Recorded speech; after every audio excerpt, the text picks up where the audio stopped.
Alright everybody, Martin here with another Storm video, playing this time against Shardless Bug, it turned out. I didn't know when I was playing as usual. You can find the video, the list I was using underneath the video. Takeaways are that I'm not playing the 2 Passive Flames build that I have been for so long, but have tried a configuration where Ad Nauseam is back in the main deck, but I have also kept Empty the Warrens. So my opponent won the die roll. I get this hand, and hand the dark. It's a decent keep.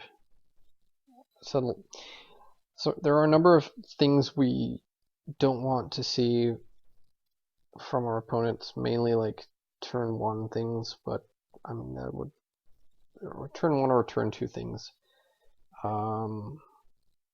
Like with a hand like this, these are the kinds of hands that can lead to you losing against matchups where you are otherwise sort of usually a favorite. Like I don't mind playing against something like Death and Taxes, but if I knew I was up against Death and Taxes, I would probably not keep this hand, because we have to blind hit with Therapy, and we only have 1 land, and if we want to both use Therapy and our blue spells, we have to fetch out non-basic, and so on. Alright, anyway, we keep, and our opponent keeps a 7-hander, and leads on with a Creeping Tar Pit. This probably means we're up against Shardless. The only other legacy deck I could think of would be some sort of mid-rangey Stoneblade deck, like Esper Blade or something, that would run Creeping Tar Pit. In either case, those decks are usually decent matchups, at least game 1, and for them to lead like this is yeah, it's not very good for them. So and we draw another land, which is actually great now, because like most of those kinds of decks run some number of wastelands but 0 number of stifles, so we get to use the Tarn to fetch out an island to start cantripping, and we have a Delta to fetch out Swamp later on.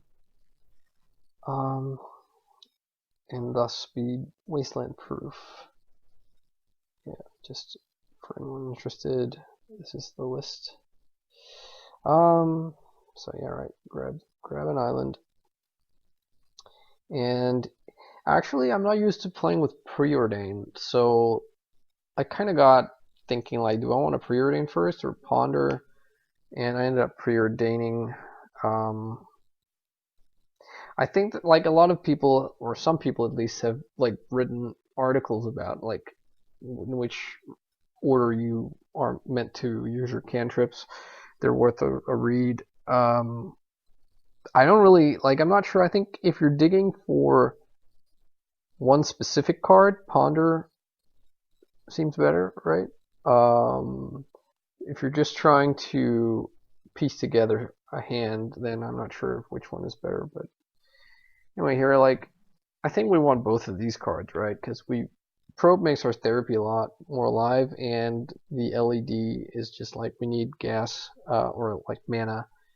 So we draw the Probe and just pass the turn. And our opponent plays out Verdant and Bayou, so seems like Shardless and Strix, and that's fine. Like what we least wanted to see on this turn would be like either a discard spell or a Deathrite Shaman, so for them to play out Strix is absolutely fine. Against Shardless, you like game 1 they only have Force of Will as counter magic, so that's alright. We draw the LED that we knew was there, and we probe and see that they're sitting on like Force, Double Agent.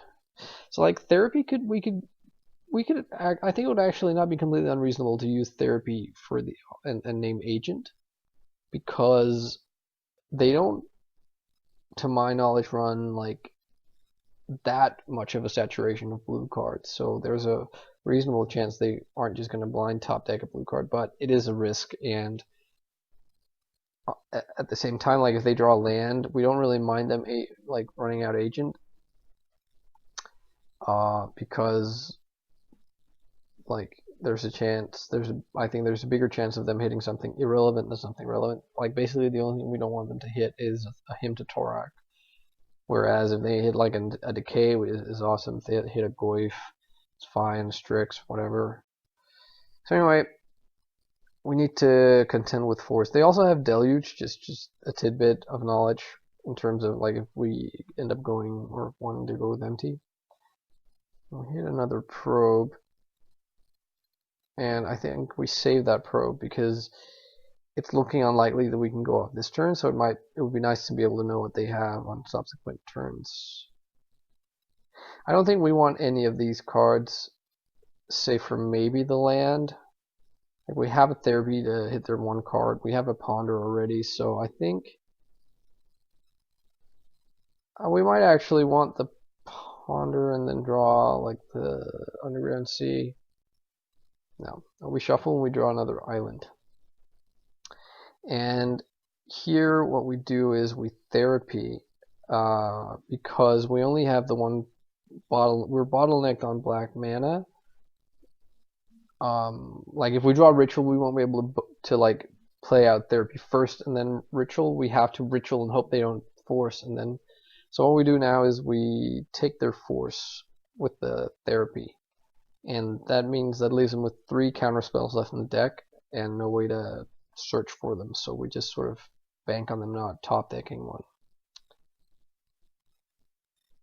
And pass the turn. They draw land, so they can agent now. An agent, like we risk them hymning, obviously, and I guess they got the next best thing, which is a Deathrite, which means we have to contend with a Deathrite going live a turn sooner than we had hoped. But like things are looking decent for us with the Probe, the Ponder, and the rest of our hand. Like both the Ad Nauseam and LED are fine. Only running 1 Tendrils of Agony now, which does kind of mean that we're opening ourselves up to Deathrite if this goes to the bin from the LED. So that's something to think about. And we draw a land. That's not great. So we lead off with the Probe. And well, we knew what they had, so it didn't really matter. We draw empty. Things are just starting to get awkward now. And we Ponder. Okay, so at this point I'm really uncertain if getting the Preordain is better than a random card, but I end up taking the Preordain and then fetching to get a fresh look. And I get the Underground Sea because I value having a redundant black source to having the red source for the empty, because we have LED for red, obviously for the empty, but like for a Passing Flames or whatever. Okay, so this is nice. It does mean we won't be able to do anything this turn and kind of have to play around their Deathrite Shaman, but that should be doable. So we want to leave the LED and draw the Ritual, which actually might be incorrect. I think actually what we probably wanted to do was leave the Ritual on top in case they discard us, which they do. They hymn us. Like, I think we need this. They both generate 5, but this generate 5 that we can Ad Nauseam off of. Oh, it generate 3, I mean. So we get an LED and the island taken. We're actually a bit lucky we don't get the Ritual nap from us. It's good though, because that means Deathrite doesn't like they don't have black mana, so we actually don't have to play around Deathrite at all. So we get to we drop down to 9, and I think we pretty much just have to go for the Ad Nauseam. Or actually, no, sorry. All this was me. I based this on incorrect intel. I forgot that I had put the LED on the bottom, and we just blindly drew a Delta, which can. If we crack it, we drop to 8 to get a red mana, and we won't do anything with that red mana. We could just it's nice in case we end up with a Pass in Flames, but at this stage, I think we're better off just keeping it in hand and saving our land drop, and just sort of doing. It's somewhat of a Hail Mary play at 9 life, although we have both our NT and our Tendrils in hand, which are like leaves us with fewer big mana cards. And the thing is, like with Tendrils in hand, like the Ad Nauseam doesn't have to show us that many. Like we don't have to jump through the hoops of a tutor and an LED. Like we don't need the tutor. We just need the like LED or like and free spells and ritual effects. That's what we need. But at 9 life, it's a definite risk. But we don't really have any other choice, I don't think. So we drop to 7 off the Cabal Ritual, land, Brainstorm. Rain of Filth is great, actually. That's a ritual. So we can, at this point in time, we can drop a land, the Volcanic and Brainstorm, and that we still have a key through to mana. We can Rain of Filth. So we're at storm count 2 with the Ad Nauseam, so it would be Brainstorm 3, Ritual for 5. So we're still not there yet. We have to keep going. We're at 5 life, and we have one Dark Petition in the deck, which kills us. But that's a 1 in 36, so I think it's okay to keep going. LED ups our chances significantly, though, or not significantly, but like with another storm count. So storm would be 6, 7 with the Tendrils, so not there yet. And like basically, it would be nice for Brainstorm to only have to give us 1 spell, but I do hate keeping this up. So now we have Dark Ritual 1, Rain of Filth 2, that's 3, plus a 2, that's 5, LED 6, Brainstorm 7. We hit a spell, that's 8, we hit another spell, that's 9. We still have to hit 2. So we keep going. We're at 4 life now. We have the Dark Petition, and the Pass in Flames. And we have 32 cards left. So I guess like we're a 1 in 16 chance of dying now. Okay, Petal pushes us over the edge. Now we have to Brainstorm has to just show us 1 spell, and we're good. So we say Petal 3, Brainstorm 4, Dark Ritual 5, Rain of Filth 6, Cabal Ritual 7, LED 8. Whatever we find off the Brainstorm 9, and then Tendrils. So let's see. Start off with the rituals. It doesn't really matter, but we Petal and Brainstorm, and we hit 2 spells, or 3 actually. All of them are castable. So that's it. It's 1 more storm than we needed. Alright, so got there at the end, Ad Nauseam. Won't get there every time from 9 life, but yep, that's it. And I'll be back for the next game of this match. Alright, back for game number 2 on the draw. Sideboarding wise in this matchup, it's sort of less is more kind of thing. I'm trying out Disfigure, and some Shardless lists bring they roll white as a 4th color to bring in stuff like Meddling Mage or Ether Sworn Canonist. So, and I'm unfamiliar with playing with Disfigure, but it can eat up a Deathrite Shaman. It's on color. Frankly, I'm unsure if it's even right to bring them in, but I tried it here. It didn't really end up mattering. I didn't see them. Brought in 2 Disfigure, ripped out 2 Preordain. I think actually both Empty the Warrens and Ad Nauseam are really great cards in this matchup, so keeping both of those in. We get this hand, which is, I think, just a great keep. You have a lot of lands to play around there, potential wastelands. Have a camp. He's a cantrip action and some ritual effects. So black, like swamp into black mana, it's either Thoughtseize or Deathrite. I would prefer Deathrite here because I don't want to lose the Ponder. They don't put a land into the graveyard, so like normally at this point I would consider at least playing, especially now that I think I draw a fourth land. Yeah, I would consider putting in like the Volcanic or fetching out a non-basic to lure out a wasteland on their next turn.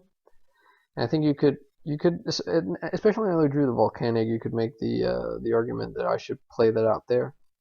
Either way, I don't want to put a land into my graveyard to allow them access to ramp on next turn. At the end of the day, I sort of aim for, or go for the safe thing and play out the island. And so I ponder.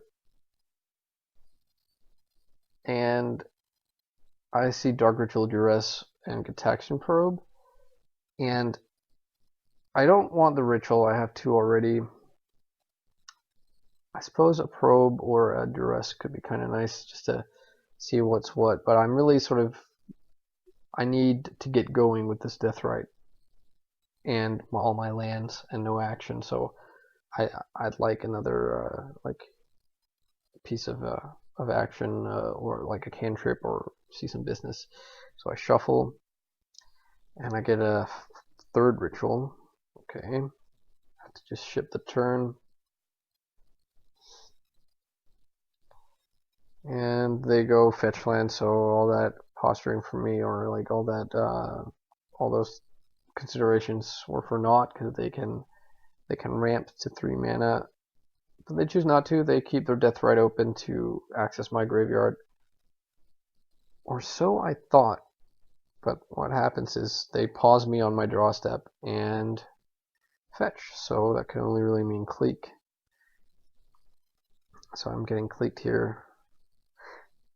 Frankly, like, it's mostly just the 3/1 body that's going to be a problem, because my hand is like, it's pretty, it's you could say that it's so bad that it makes Cleek sort of irrelevant.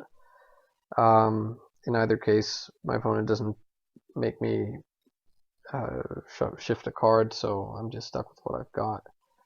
I almost accidentally skipped through my turn here. What I want to do here is, I think I want to probe, and I'm probing for mana, because it's unlikely that I'm going to be able to go off this turn anyways from the 1 card probe shows me, and I'd rather maintain my life total to, make Ad Nauseam live another turn or two. Okay, so they have no interaction, but the Sylvan Library offers them something down the road, and Shardless Agent. Yeah. And I probe into my 4th Ritual, so that's getting a little bit frustrating. I need a Brainstorm like you wouldn't believe it. And so they drew Thoughtseize, which is actually almost like comic right now, because it doesn't really matter at all. Like, my hand it's great. It's completely flexible to all this hand manipulation because it's so bad. Okay, so they choose to agent. I think that's really risky. Like, if I were playing this, it feels to me like most Shardless players, or like a lot of Shardless players, get like they get blinded by the potential promise of Shardless Agent when playing combo. Like, with Deathrite open and a black mana, you're basically keeping me under pressure, or like keeping it really hard for me to go off. And here you hit a Tarmogoyf. I mean, I just think the payoff is too small.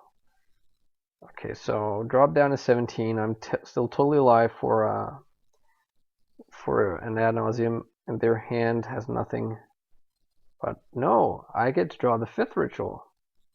So sometimes this happens, the deck just kind of craps all over you, and you have all the gas in the world but no business. And now I'm actually like facing quite a bit of a beatdown here. This will swing me down to 10, Deathrite down to 8, and I'm facing. He goes for the library. Okay. Like, it's going to be quite unlikely that I can go off through Deathrite from 1. Well, that was without fetching. Anyway, I'm pretty much, it's now or never for me. And I fetch twice to thin. It's very marginal, but I still do it. But I draw Duress, and I concede because, as you can see, I am now dead on board. Alright, so this is game 3 of the match. Had the ignominious joy of being on the play because I lost shamefully. So I would like to be on the play, yes. And I keep this hand. It's a hand with a lot of promise, but we need to get there on our own. We can start off by probing and seeing this. I think this is about as bad of a Shardless keep of 7 that I've seen. I'm on the play, so my Shardless opponent has to bank on me not either winning or discarding their hymn during my first 2 turns without any interruption, unless they draw out of it, of course. Hymn is the money card here for them, but it's I think it's way too slow. I know Ad Nauseam isn't like a turn 1 deck, but still. I mean, this might be over the top of me to call it like that. It's not that bad. I mean, obviously it is a hand with potential, but like Ancestral Vision is like, that's a mulligan to 6 right there. So you keep a 6 card hand with 3 lands, Strix, Goyf, both dead cards, and then a hymn.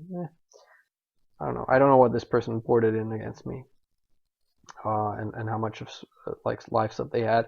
If like one of the creatures or one of the lands was a Deathrite Shaman, it becomes a lot better right there, like within what this deck can do. Anyway, so Probe gives us a Brainstorm, which is fine. Just play out the island and pass. We are looking at like a lot of stuff next turn that could get us to where we need to go. So what? They found something on their draw step. They found a Deathrite Shaman. Okay, so that's like really good for them. So now we better win. But this hand has like a lot of, we get to see 5 cards deep with Probe and Brainstorm. Then we get to put 2 back, shuffle Brainstorm again, and we still have like a Lotus Petal for our initial black mana source. So I'm liking where this has the potential to go. We could also, of course, just completely whiff, but let's see. We just need pieces, the pieces of the puzzle we're missing. So like more mana and a business card. And our draw step gives us a discard spell. Yeah, we can take the Duress, but I really like Deathrite Shaman is just such a huge pain in the ass. Although this guy has shown us that he's willing to tap out with his Deathrite, so that's much less of a problem. But all right, so we Brainstorm first, and we are rewarded. We get both another piece of mana and a tutor. And we have so much stuff going on, like free spells here, that it's completely reasonable and within the realms of possibilities for us to just natural Tendrils, or tutor chain, sorry, into Tendrils. We definitely want to put back 1 land, and I think the Duress, and just go for broke, and just really, I think it's okay to go for the win this turn and ignore the hymn. So we fetch. And now I think The one thing we have to watch out for is to like get stuck with cards we can't dump, and so not be hellbent. We've already made our land for the turn, so like worst case scenario is we like there are 3 lands in the top 4 cards, then we die kind of. But I like probing first here to get a card deeper now.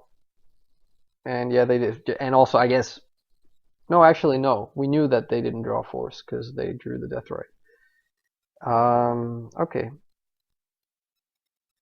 And this is also not like wall. We don't want like land. Like 2 lands in the top 3 now, and we're also kind of in trouble, depending on what the last card down is. But we brainstorm. And like Brainstorm over Ponder here is a no-brainer because we need to dump the other blue card. If we Ponder, then we're stuck with at least with the Brainstorm, unless what we see in the top 3 are is an LED. If it's not an LED, if it's like more rituals, then we're stuck.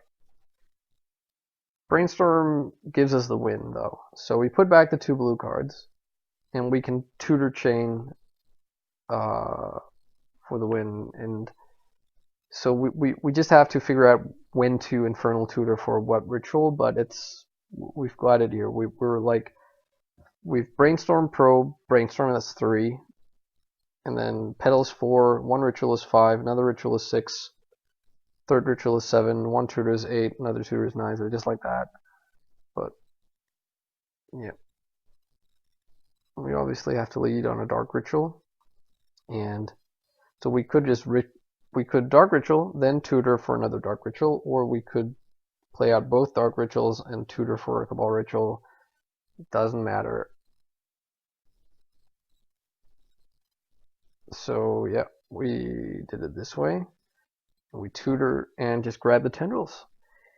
And we win. Hurrah! It's funny, like, I think Shardless is a, like, whenever I see Legacy on Star City Games or getting covered somewhere, there's this narrative that Shardless is just like, is a huge dog to Storm. And while I do think it's in Storm's favor, I think it's like with a lot of stuff in Legacy, it's not a humongous advantage one way or the other. I think you're more likely to win with Storm than to lose, and that's all you can really ask for. But like with a lot of like tier 1 or like top tier decks, Shardless can put up a lot of can put up a good fight, and it doesn't take a lot for you to end up in an awkward situation between Deathrite Shaman, discard spells, and pressure on your lands, and board pressure. Even like they can go turn 3 or turn 4, like have 2 Goyfs, or like a Goyf and a Deathrite, and the Goyf can easily be like 4/5 or 5/6 if they've hit an artifact with a hymn or something or whatever. So I don't think it's like that big of a pushover, but I'm always okay facing it. And yeah. So anyways, everyone, thanks for watching, and I will be back at some point down the road with some more Legacy videos. Okay, bye-bye.